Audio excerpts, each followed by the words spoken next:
You know how you clean your room when it gets messy? Well, you gotta clean your code too.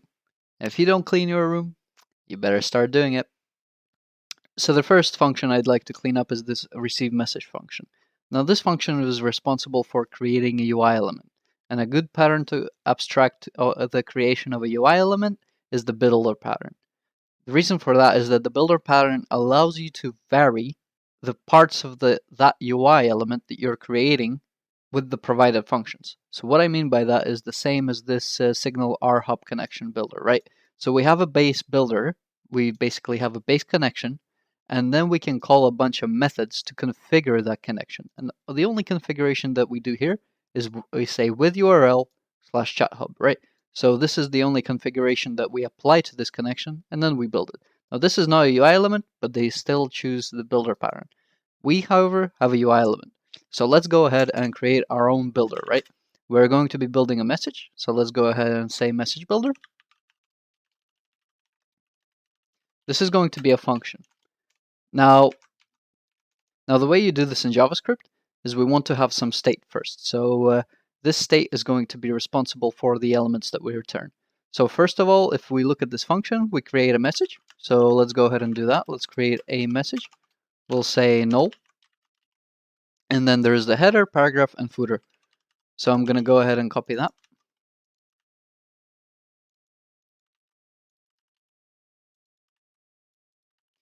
Okay, so now that I have the state of the objects that I want to return, these are essentially components which I'm going to be configuring.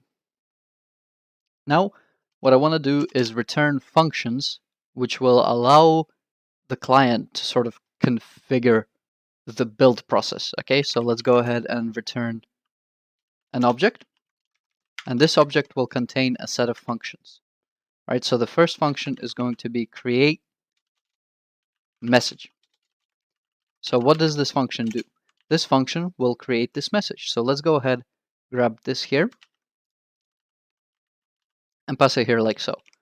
What's the difference between using a builder pattern and sticking it into its own function? Now, the thing that we can do is we can do something like pass a class list, all right? And we can say if class list equals undefined. I'm just going to go ahead and say that class list is an empty array, right? So what this will be is a list of additional classes that we can pass to this function, and this will only apply to the create message. So we only have one function that is responsible for creating all of these elements. This class list will only be used for part of that function, right? So let's go ahead and create a for loop. I equals 0 less than class list dot length. So we're iterating through the class list, and like so. And then all I want to do is basically say, right, add whatever class that we have passed. So what can we actually pass in the class list? So let's say a message was an announcement, and this will be an additional property in the data object. This will then attach an additional class, and then that can vary the color. So it can be an announcement, a poke, like a private message, an important message, all kinds of stuff, right? So this is how you would control that kind of behavior. Next thing that we want to do is do the same for the header. Now, you can see here that it's saying with URL. Now that we are not going to be creating multiple headers for a message, I also want to basically say with header, okay? And this is going to be a function as well. I'm not going to be passing any parameters because I'm not actually adding this functionality. This is just an example. Again, I will just copy this. I'll paste it here. Remove this variable. I'll copy it, and I will do the same for my paragraph and my footer. So let me quickly rename all this paragraph, footer. Let me supply the correct functions. Format it. Okay. So we got all of our stuff, all of our functions, which basically we create a message, we create a header, paragraph, a footer, Now what we want to do is provide the same method called build. All right, so let's go ahead and say build. Oh, and not the brackets here. And we'll essentially just copy this, right? So once we build, we add the header, paragraph, and footer to the message, and we want to return the message, right? So this is a element that we're returning, but it's dynamic type, so it will never know what kind of element we're returning. Another thing I want to do is make these methods chainable. So what I mean by that is if we go ahead and create a var message equals message builder, right? And we'll go ahead and say create message. I'm not going to pass anything with URL. Sorry, not with URL, with the header. I'm not going to pass anything yet with paragraph and with footer. Okay, so to make these methods chainable, if you can see these functions, they don't return anything. So if we do this, this will just basically try to call a function on an undefined object, and it will throw an exception. So what we want to do at the end of every function is return this. Okay, so let's go ahead and do that. Okay, and next thing, we want to actually pass in the data from where we create the builder, and where we try to create the object, right? So let's go ahead and take these out and put them here. And all the parameters that we're going to be passing are going to be text. Okay, text, text, text.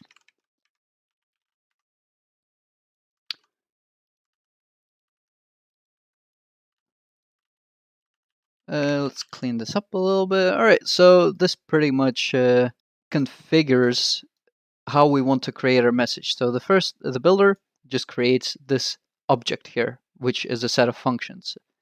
Next, we create the message. Next 4 functions, we configure what we want our message and these objects, our state in the function to look like, right? So we configure that state, and then we go ahead and call build, and then this state, it gets built, and we get a message, and then we can append this message. So let's go ahead and see that work. Say test222, and there it is. Okay, so now we can go ahead, grab this message builder, cut it, go into www.root.js, create a new file, call it messagebuilder.js, paste it in here, and now whenever we need our message builder, we can just go ahead and create a new script tag, and we can just call upon our message builder.js like so. Let's refresh it, make sure we don't get any errors. We don't. And let's test it again. There we go. Now one thing I noticed, I'm missing a semicolon, so let's go ahead into our message builder, and let's say where we create the header with the text, I want to add in colon. So let's say a colon, and there it is. Okay, so the primary difference that I want you to think about between using a builder and just a separate function is a builder is a well-known pattern within the programming community. So essentially, I as a programmer, if I come into a company I never worked at and I basically see a bunch of code and I can recognize these patterns, so the builder pattern, factory, abstract, battery, blah, blah, blah, blah, and I already know what that object or those functions will sort of entail. It's like basically me saying a restaurant, and you know that that's a place where you can go sit down and eat, rather than saying like something like food place or a chicken place, or something like that. It's like instead of creating my own function to handle that, I'm using a well-known design pattern that already knows how to solve this problem to its maximum efficiency. So the next thing that I'd like to take a look is this variable that we're using for the user ID and how we retrieve it. Now, the first initial reaction is, right, we're using it a lot in this controller, let's go ahead and put it into its own, let's say, private function. So we'll do something like private string get user ID. And what we will do is we'll just return whatever we do here, like so. Then we will go ahead and supply our function like so. Now this is all fine and dandy. Now let's say if we then go to our chat controller and we see we don't use it here, but we will be using that here, then we'll have to create this private function again here and reuse it here. Now if we are only using it between the controllers, a good idea to do this would be to create a base controller. So let's go ahead and go through the motions. I'm going to create a folder called infrastructure.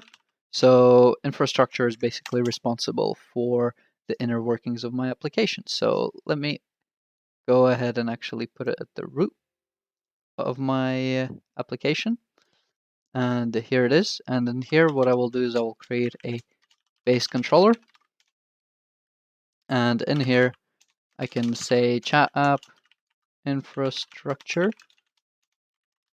And I will create a public class base controller, and I will inherit from controller. So now this is a controller, and what I can do is I can grab this not in chat controller, but in home controller. I'll grab this function, and I'll initiate it in my base controller. Like so. And now what I can do is I can basically go to my home controller. I can inherit from base controller. But what I'll have to do is I'll have to call this protected. Okay, so I don't call it public. If I call it public, somebody will try to access this method from the client. If I call it protected, that means it is private to the outside world, but the children that inherit this base class can still call it, right? So this is what you do. You create a protected function that returns a variable, and then all of your controllers can benefit from this without exposing it to the outside world. Now, the problem with this is that we are still using it in the view, so we're still having to import this using statement, and we're having to do this here. Now, there are two ways you can do this. Now, because we are not using any view models, this is essentially a byproduct of not having specific view models for our views, or essentially just data structures that we choose for displaying data on the client. We don't have those, so we are essentially creating a byproduct. And this initial solution will solve the problem, but I want to go ahead and take that a step further. I'm going to basically take a look at this user class, and this is going to be a claims principal type. Now what I want to do is I want to go ahead and again into my infrastructure, and I want to create a claims principal extension.cs class. Now what this is going to do is be a static class. So I'm going to call it chat app. Again, I'm going to put it into infrastructure. I'm going to create a public class claims principal extension. Okay, extension. So there can be multiple here. So I'll call it static. And here we'll say public static string. So that we're going to be again returning a string. And we'll just say get user ID. And then here we will say this claims principal. And we'll import claims. And I'll say this. And all I have to do now is copy this function from here, put it here, and instead of user, I will say this. Okay, and this will work. Now, we will no longer need the base controller. All we can do is get the user claim principal and call get user ID like that, and essentially replace all of this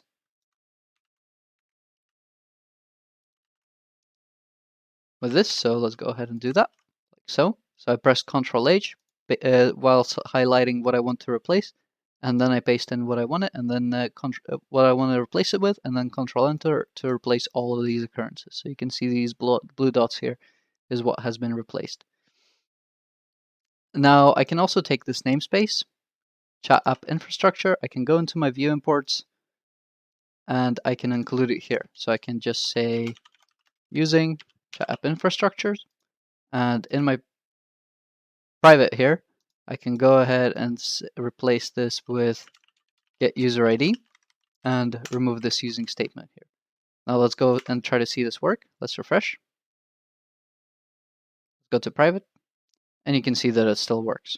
Now I'll repeat this. The reason we actually have this in the first place in our view is because we don't have specific objects that we return for displaying data, all right? We're just passing in our data model that we're storing in the database. So if we would carefully forge a object that we will basically send to this specific view, we can include this in that model, and then we can use the base controller solution for that. And that would be an ideal situation. Okay, so looking at this controller, we can see that we're using a lot of queries in different places. Now, the most basic thing that we can do is basically use the repository pattern to sort of offset it, because we want our controller to be slim. Imagine you're looking for pages and this controller is 1,000 lines long because each individual action contains all the functionality. It will be very hard to navigate this controller. So we want to be very specific in what this controller does, and basically, what does this do, right? It's an index action. What does this actually do? You will have to basically say, right, it's chat and includes all the users, where not user any, you're basically like, you'll have to figure out. And if you're looking at this 6 months down the line, you don't know what this means anymore. So let's go ahead and create a repository. I'm going to go ahead, collapse all of this stuff first. Let's make a repository, and I will actually bop it into infrastructure. Okay, and in my repository, I'll create a chat repository. And let me go ahead and produce an interface for this as well. iChat. So namespace, chat app, infrastructure, repository. Okay. Let's create public class I, or rather, this is an interface. iChat repository. Okay, and then here we want to basically define these methods that we have in our controller. So let's go ahead. Let me put this full screen. I'll zoom in a little bit more. Our index page gets all the chats that our user isn't contained in. So let's go ahead and say enumerable chat get chats. Right, so we're getting multiple chats. Let's do our using statements, and let's see what kind of things we're passing. So we're passing a user ID, and that seems about it. So let's go ahead and pass in user ID. And next thing, what we're doing, I will leave this here. Next, because this is not relating to the chat. Okay, so private chat. So get chats, and now we want to get private chats. All right, so that's that. Let's go ahead and say create private room. So I'll do void create private room. And again, I'm assuming this will need the user ID that we're passing and the user ID that we're basically targeting. So that's what I'm going to do. I'm going to say root ID, that's for who is doing the request, and target ID, so that's who we are requesting with. Okay, that's that. Then we are basically getting a chat. All right, so let's go ahead and get chat. And again, this will just be a single chat, and we're going to be passing it an ID here, and nothing else. Okay.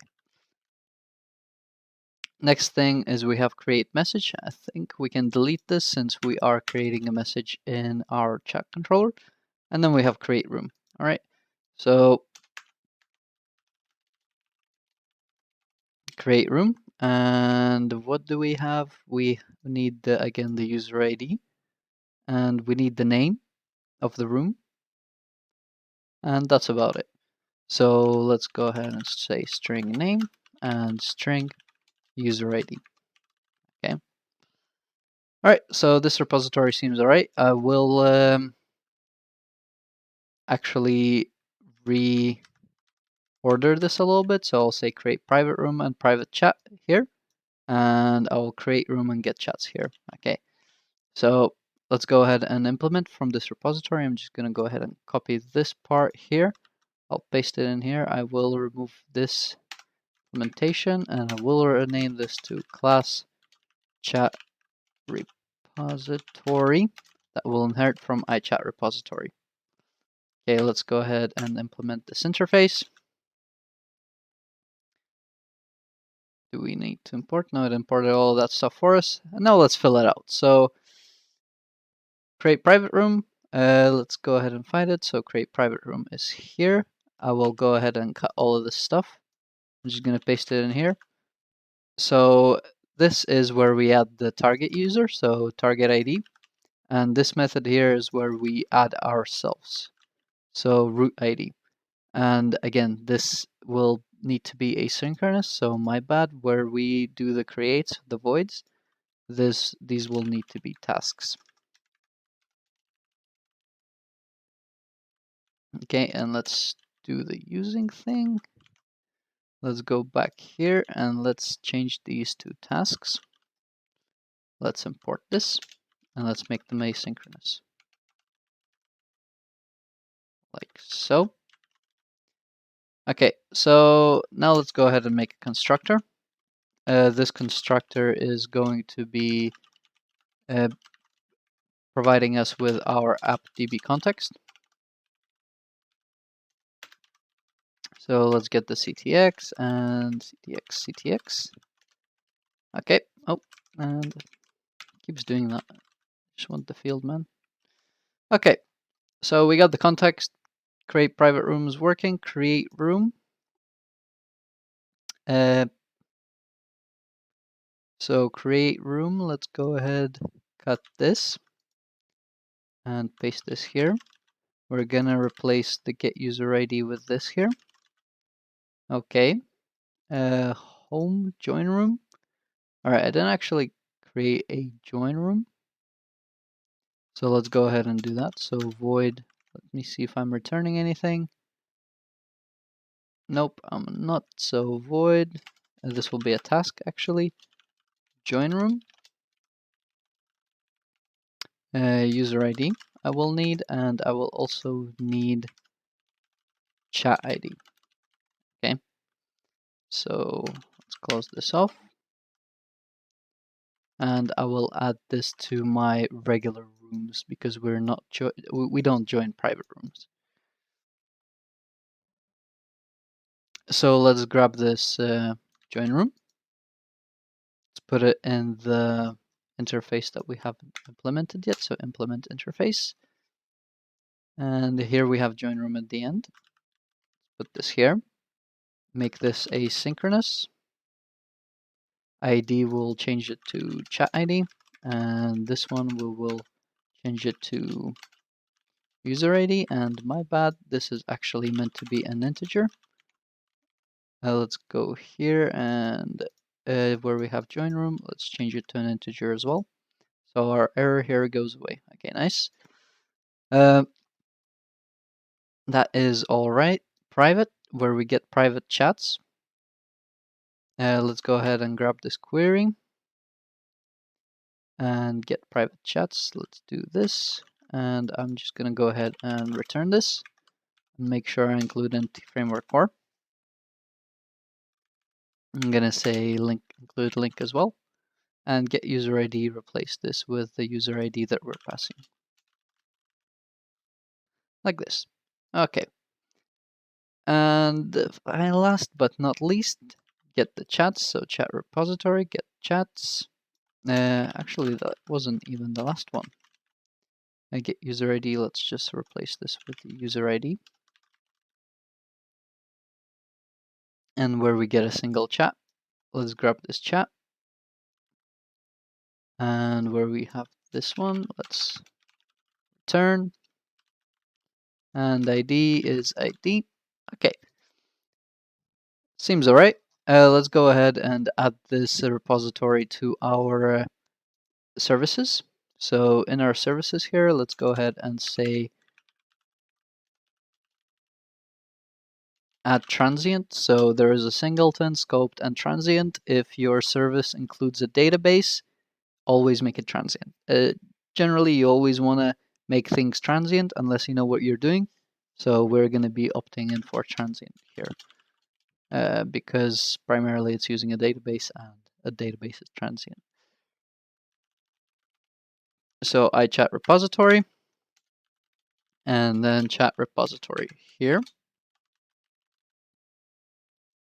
Okay, so now that this is in our services, let's go ahead and what I will do is for my find here, I will say from services and I will grab the appdb context here and I will name it context and I'll just plop it here and I will rename this to I chat repository and I'll just call this repo. I will import this and now I will create a global variable. Okay, like so, and make sure I set the correct type. There we go. So this from services is same as dependency injection in the constructor, except it's dependency injection just per action, okay? So this appdb context, this is the only method that uses it here in the find page, so I will be inclined not to put it in my chat repository because it's relating to users, and I'm using the db context only here, so that's why I'm only injecting it here. So hopefully that makes sense. So for our chats, let's go ahead and say repo get chats. All we have to do is say user get user ID, or because we are using a base controller, we can just go ahead and say get user ID. Okay. For our private, we're gonna say repo get private chats, and same thing, we're just gonna say get user ID. For our create private room, we're gonna say repo create private room. We're gonna need to pass in a root ID, so get user ID. Oh, get user ID, and then we're gonna have to pass in the user ID, which is going to be the target. Okay, and this is going to be a write operation, so it's an asynchronous. Another thing that we need is the ID of the chat that's being created, since that's what we're navigating to. So let's go ahead and change this task to return an integer, which is going to be the ID of the chat. So return chat ID.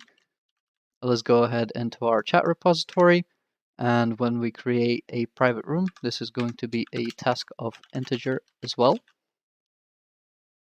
So cool.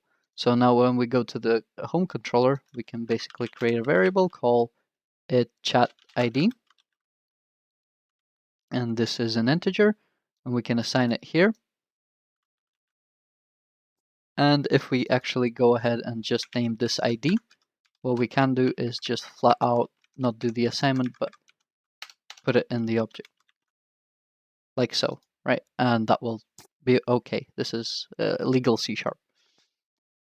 Next thing, we want to get the chat. Simple enough, repo get chat, pass in the ID here. I don't even think we will need to store in a variable unless you want to debug, which is okay for that. But I will go ahead and do this. So create room, let's say await repo create room, and just pass in the room, well, the name and the user ID, get user ID, like this. Nice. Fix that line, and then join room. I want to basically say await repo, join room. I'm passing in the ID, and again, get user ID. Okay, so this now already looks a lot neater than it did before. Let's double check that it all works. Let me open up my console. If it will open up, doesn't. Okay, there we go. Let me bin this one and this one. Okay, give this a refresh. Let's create a new window. I will sign in as Bob. Password. I'm going to create a new room and I'll call it Bob's room. Okay, and there's Bob's room. Let's go to home, and there's Bob's room. We've joined it. Let's join Bob, and he will say, "Hi man, I'm Bob." Okay, and it works. Private rooms, I'm assuming they work as well. Let's type something in.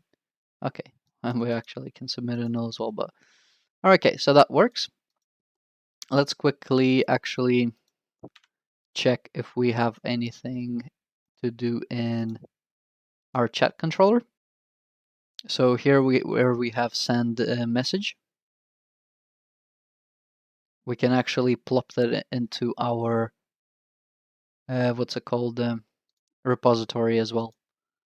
So let's go to iChat repository, and we will say just return the message, and this is going to be a task since we're going to be creating, and we'll say create message. Or if we are taking care, wait, let me close the home controller. Did I close the chat controller? I did. Let me open it up for visibility. Okay, so let me take a look at this. Here we have the message that we are already creating, and we're just passing it and adding here. The only things that we'll need is the ID and the message, so let's go ahead and do that. Create message. I will do int chat ID, and I will do string user ID. Okay, let's go ahead into an implementation of one of these. Go to chat repository, implement interface. There it is. Let's go to chat controller, copy this stuff here. And here I will go ahead and paste this in. So CTX, give this an underscore, make it asynchronous. Message, actually I forgot to pass in the message, so let's go ahead and say message. Chat repository, I will also have to say when we create a message, I will have to pass in the message. So that's that. Should be alright, and this should return the message that I create, okay? So because I use it there, okay, so let's say chat ID here, user ID here, and date time, we will have to import system and put an underscore here for this context for it to work. Nice. Instead of getting appdb context from services, we can get the iChat repository, call it repo, import this, and save our message equals repo.create message. So now we know exactly where we're creating the message, and it's like a black box. We don't need to know what's in there. We want to pass in the room ID, the message, and get user ID. All right, so one thing, we don't have get user ID, no problem. All we have to do is inherit from base controller, and now we have access to it. Okay, so now let's not forget to call await on this. So instead of a task, we have the actual message, and these errors should go away. This is pretty much it for the chat repository. This is one of the simplest things that you can do to essentially clean up your controller and remove all the, I would call it, bloatation of your controller. So you can see generally controllers are no longer the two operations. except for this exception. But then again, we can create another repository and just inject that here. Chat repository here is, sorry, not chat repository, chat controller here is a little bit different since we are sending this to the what's it called, the hub context, but again, this can be abstracted similarly. Now the next part I want to take a look at are these leave room and join room methods. Initially I said that I'm going to show you a reason why you might want to do it this way. There is actually no reason, and that was a flat out mistake on my part. So I'm going to go ahead and move them back into the chat hub. So I'm going to select them. I'm going to Control X to cut them. I'm going to Control V to paste them in here. I'm going to remove the routing. I'm going to remove the action result bit. I'm going to remove the connection ID, like so. I will then remove the return statement. We can delete the async part, and we can just return this and delete the chat bit. Connection ID can be replaced with context.connection ID, like so. Let's copy it, paste it here as well, and do the same thing here. Make sure we import task. Okay, and now we won't actually need to get the connection ID. I guess this will be useful to do it in the controller if you're doing some additional stuff with the user basically tracking which room he's joined. Is he allowed to actually connect to this room? So if you want an extra step in validation, then you want to keep it in the controller perhaps, and then you can have access to all these services. But for our scenario here, this will satisfy. Next thing, let's go into our chat.cs.html and let's fix this up. Instead of joining our room here, we don't no longer need to do this. So I will comment this out. I will not remove it just yet.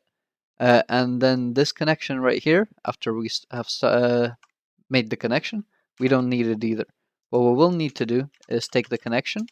We will need to call invoke. And what we'll need to do is basically invoke this join room method. So let's go ahead, call join room, small j, and let's pass in a parameter. So our parameter is room ID. So all we can do is take this @model ID and put it here. And don't forget to put your single quotes around it, because remember, if we pass it in, this will equate to like a number, and we're passing in a string. So this should be alright, and this will be just the first parameter here. So what we're passing. Alright, let me put a semicolon here. Another thing that I would like to do is, let's say, window. So what I want to do is basically actually attempt to use this leave room in some kind of logical manner now. I'm going to call window, and I'm going to grab the unload method, event. And what I'll actually do is I prefer add event listener to unload, and I'll pass in a function. And this function is going to be same as this one, but this one will be leave room. Okay, like so. That should be alright. So let's go ahead and remove these two. Let's see if this works. So let's give this a refresh. I will need to spin up another window. Login as well. So second room, test.